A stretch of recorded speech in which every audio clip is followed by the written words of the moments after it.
ನೋಡಿ, ನಾನು ಆವಾಗಲೇ ಹೋಗಿದ್ದು ಆ ಬೆಟ್ಟ. ಇವಾಗ ಇಲ್ಲೊಂದು ಬೆಟ್ಟ ಇದೆ, ತಿಮ್ಮಪ್ಪ ಸ್ವಾಮಿ ದೇವಸ್ಥಾನ.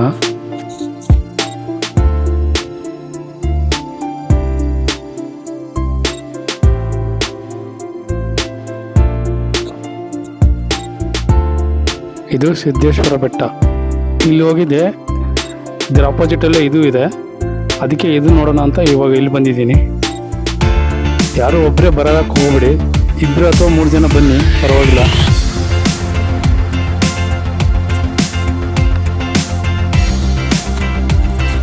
ಧೈರ್ಯ ಇದ್ದರೂ ಒಬ್ಬರೇ ಬರ್ಬೋದು, ಹಾಗೆ ಅಂತೇನಿಲ್ಲ.